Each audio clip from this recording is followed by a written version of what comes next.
Okay, this morning we're going to be talking about behaviors that can't easily be taught. I work with a lot of marketers at the Crest Network, and I know some of those that are really, really good at some of these behaviors, and some of them are not. So I'm Dick Wagner. Welcome to the Crest Tuesday morning webinar. Let me see if I can advance this. There we go. So there are actually 12 behaviors that we've identified that every successful person, every successful marketer really needs to have. And oftentimes, many of these marketers lack one or two or three or all of these behaviors that I've listed. The first one is curiosity. The fact is that prospects change constantly. Clients change constantly. And yes, your services change all the time. And we all know certainly that the world changes. And curiosity, especially when it's a trait of the marketer, enables you to be in the client's shoes and think exactly about what the client's needs and issues are.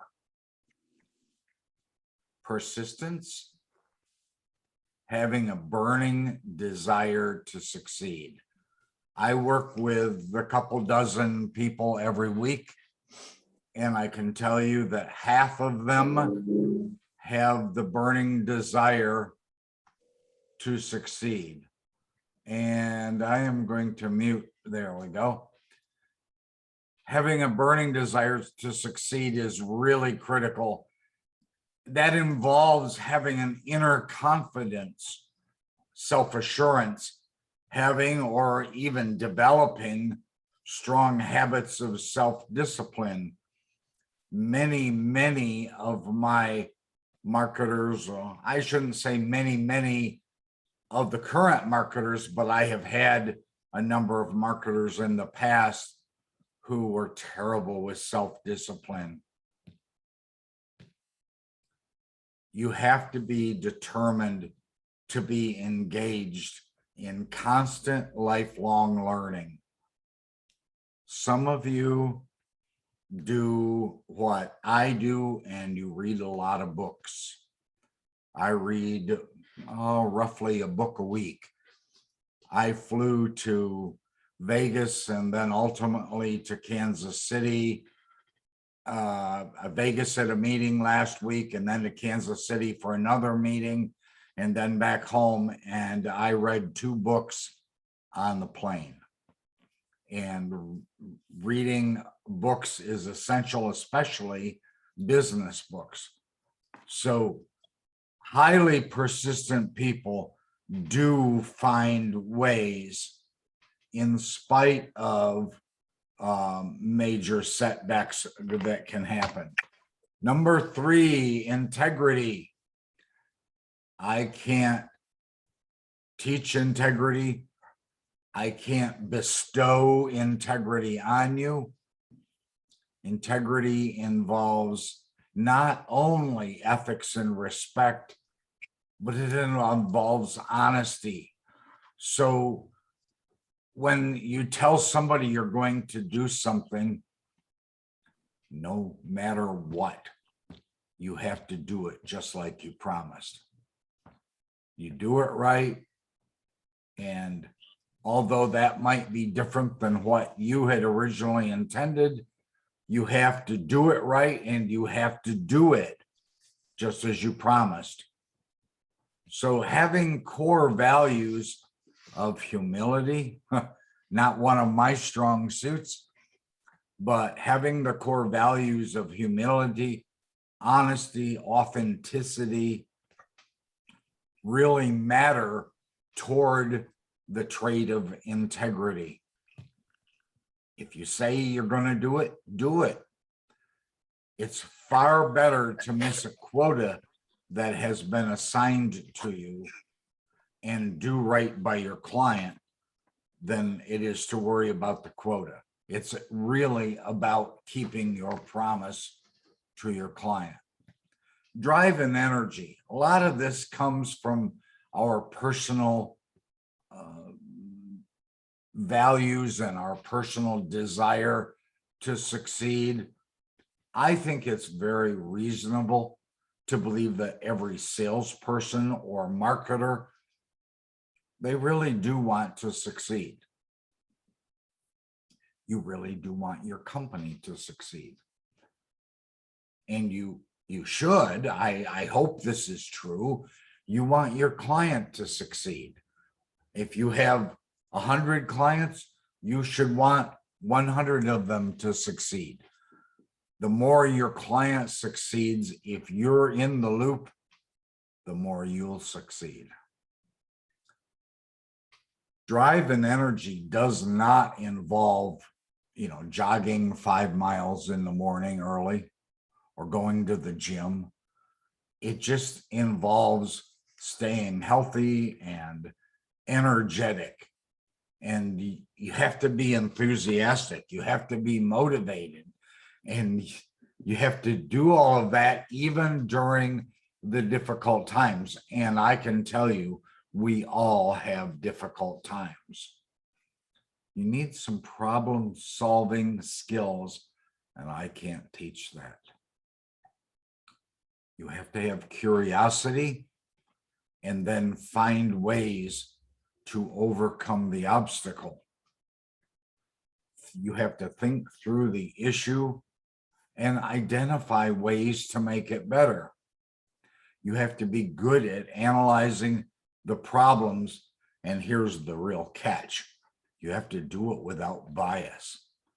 That's really, really hard for all of us to do. We can analyze the problem, even come up with some great solutions, but to do it without bias is a major challenge. We all have biases, whether that's a bias against men or against women or against people of color, or it doesn't matter. We all have biases. We could have bias against a plumbing company. We could have bias against an insurance agency. And so we have to solve their problems, and they all have problems. We have to solve it with no bias whatsoever. One of the ways that you do that is to engage in active listening. Problem solvers do get energy in solving issues. They don't get frustrated. They get energy from solving those issues. You have to be very focused. There are a few people on this webinar that I know, I talk to regularly, and they are very focused. They concentrate on eliminating distractions. They walk away, they take breaks to refresh their mind. That's part of being very focused. They set effective goals. I mean, goals that are achievable, but you have to reach. It's a no-brainer to pick apples standing on the ground and reaching up and getting the apple off the branch. But being very focused and setting effective goals is reaching. It's up on your tippy toes. It's on a ladder, stretching out as far as you can go to achieve what you're trying to achieve. And there's a few of us. I know somebody on the webinar that does not live in the present. They're stuck in the past. they rehash, they relive, they remember, they constantly fret about things that happened in the past. And we are not in the past. We are in the present. We need to be in the present. We need to be looking toward the future, not looking back at the past. All of this requires practice, practice, practice. And I practice it. Some of my marketers practice it every day. You need to focus, zone in on exactly what you have to do every single day. My recommendation, and something that I do here at my desk, is I sit down first thing in the morning. Yeah, okay, I have my cup of coffee with me, and I make a list of the things or the people that I need to talk to. Maybe I have some Zoom calls with clients. Maybe I have an appointment. I have a meeting. Could be just about anything. And I make a list of them. And then I number them according to the order that I'm either going to achieve them or that they need to be achieved. You know, mowing the lawn isn't a priority on Monday through Friday. So that would take, if I'm going to mow the lawn because it needs it, it's going to be after I'm done with all of my calls. So it's going to be the last item on the priority. But if it's really, really urgent, such as a doctor's appointment, you put it in at the time slot that you should be doing. Resiliency and flexibility. It's really, really hard to be resilient or flexible. You know, stuff happens. Sometimes stuff can't be avoided. No way to solve that. No way to achieve avoiding it. It just happens. So you either expect, and in the sales and the marketing world, you expect rejection and then you prepare for it. Okay, I'm going to be told no probably on this next phone call. So I'm going to prepare for it, and I'm going to think about what I'm going to say to defend my position. And above all, you remain positive, but you have common sense, you have practicality. You realize, okay, they have an opinion or a position also. And so resilient marketers or resilient salespeople bounce back really fast. I've talked to marketers who tell me that they were, and I just had one yesterday, a marketer who said, I called on some plumbing companies, and the plumbing company, the person at the front desk, said that they're not interested in our referral program. There was a plumbing supply house. They're not interested in our referral program. They're not interested in having a breakfast or lunch at their facility because they only have breakfasts or lunches provided if you are an actual vendor. Well, you're not a vendor of products that they sell. So they said no. Going into that ahead of time, anticipate the no, the NO, and have a comeback. Be prepared. Not at that moment, be prepared in advance and have your reasons, have your answers. For example, when a plumbing supply house says no, unless you're a vendor of products that we sell, you can't do a breakfast here, your comeback might be, we're going to promote your supply house.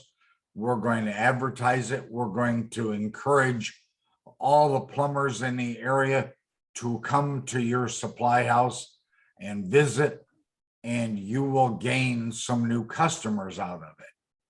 So it isn't logical to say, no, we can't have a breakfast unless you are a vendor of our particular products. So be prepared, be resilient, be flexible, be self-aware. The other day at dinner, our granddaughter was talking, and I challenged her on something, and her response was, I might be wrong, but at least I am self-aware. So have self-awareness. That's not an easy one. Salespeople or marketers should always be asking for advice. And when you're asking for advice, you are more self-aware. The more self-aware you are, the better presentations, the better interaction you can have with your clients. Self-aware people know when they need guidance and help. You should know exactly what you don't know. And for me, that's a lot of things that I don't know. And so I'm going to constantly be asking so that I can get the guidance or the help that I need. And it's really easy when you are self-aware to put aside or abandon some good habits. When it's difficult, when it's really challenging, it's hard. As I said, I traveled to the ICRC shareholder meeting in Las Vegas last week, and then I went to the More Floods convention in Kansas City after that. And I'm not going to call them difficult times, but they are times that have changed. And when they have changed, it's hard to keep really good habits. Okay. So don't abandon, if you have good habits, don't abandon them when difficult times come around. You should, in the self-awareness, know how others actually see you. You know, in this picture here, you have a cat or a kitten, and he sees himself as a lion. That might be appropriate in certain situations, but in general self-awareness, don't delude yourself. Don't think that you are somebody that you are not. The fact is that self-aware people are more deliberate, and they know how to repeat the processes that are really successful. Emotional awareness. This is a really hard one because emotions bubble up from how we feel, but be aware of your emotions. Be aware that what they just said will probably make you angry. So take a deep breath, be calm. Don't let your emotional awareness take over, control your emotional awareness. Don't let your emotions take over. That involves reading the prospect.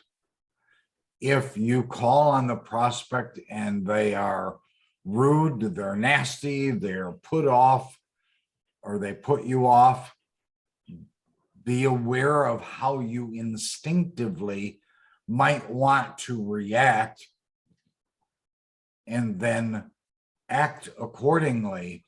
Don't let your emotions control yourself. Understand your tone of voice, know your body language, use specific words, and if you're countering an objectionable or an uncomfortable situation, use specific words that are calming, that are not in your face aggressive. It's really, really hard. I'm one of those. I want to respond with, my thought process, but I've learned to do it mostly like in the car or when I'm angry or disgusted. I try to not show that to the people that I'm with. Phone sales is very, very difficult if you are doing phone sales, or if you are phone marketing, I guess, where you're actually talking to people, because sometimes they're going to hang up on you. And when they hang up on you, you're frustrated, you're angry, how could they hang up on me? I had something really, really valuable to say.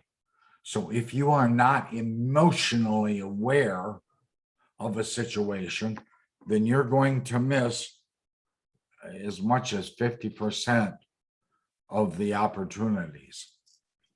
Most of the marketers that I know, that I work with, have a lot of confidence.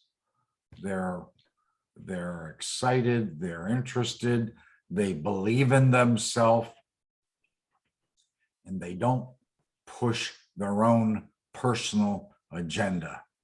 That is really hard, because I want to have a verbal, vocal, stated opinion about something, so whether it's religion or politics. And as you know, those are the things that you should not be pressing of your own agenda, but you should be confident in the process. You should play the role of a connector. Oh, I know him and I know her, and they really ought to know each other. Let's put them together. Susie, I want to introduce to you Johnny. Those kinds of things. When you play the role of a connector, you are extremely valuable. And you should not fixate on things that are beyond your control.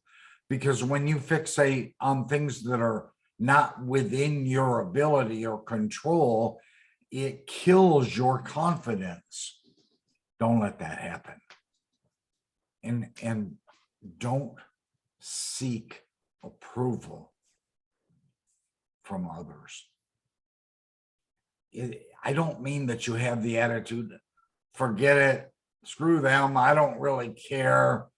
It's not about that. It's about, don't try to do things or say things that will gain you approval from other people, because it's fleeting at best, and you don't want to do that. Confident people do avoid the spotlight. They try to make whatever it is, that light, shine on somebody else. They try to take all of their the confidence or the satisfaction that they could get, and they try to turn it over to somebody else. And all of us are not positive and upbeat all of the time, and it's really hard to be positive and upbeat all of the time. When I'm coaching and I'm doing Zoom meetings with 24 people a week, it's a dead ringer for who's upbeat and positive and who is, woe is me. Oh, I'm bummed out, I'm down, I'm really bad. Don't be that. Be the happy dog. He actually looks like he's smiling. One of the things that you can do to be upbeat and positive is to practice gratitude. Be thankful, thank them. Spend time with positive people. Know your own negativity and understand it, expect it, plan on knowing, realizing that there are some things in your life that there might be negative. You address them head on and deal with them. And one of the things that we've learned in the Wagner household is that we embrace humor, even at ourselves. That's the very, very best way to avoid anger. It's the best way to avoid even frustration that is visible. Just simply embrace humor and realize that staying positive isn't about burying every negative thought. It's about recognizing that the negative thought is there and then dealing with it, planning on handling it. Provide good insight. What I really mean by this, this is a very popular phrase today, is be a subject matter expert. Be an SME. They actually refer to it as SME. Pick a subject and learn it and know it and become that subject matter expert. It might be the subject of plumbers. It might be the subject of carpet cleaners. It might be the subject of insurance agents. Now, I don't mean that you take the insurance test and be extremely knowledgeable about every detail of an insurance policy. Being a subject matter expert includes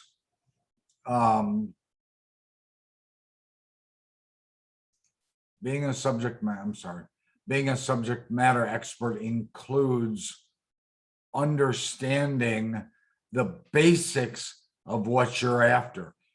If you're calling on an insurance agent, understand what their pains are, understand what the solutions are, deal with them, study them, be familiar with names and issues and so forth. And then always ask for permission to provide advice. Nobody wants unsolicited advice. I have a neighbor across the street and he doesn't know how to mow his lawn. And I hold myself back from going over there because I don't know if he really wants that advice. So I've gone over and I've talked to him about a number of different things, but I try to ask him, can I make a suggestion? In other words, I ask for permission to make a suggestion or to offer advice. When you're doing that, you should include those suggestions or advice within the ideas and the perceptions of what you want to achieve. And please don't make promises, certainly unless you can achieve them, but be very sincere.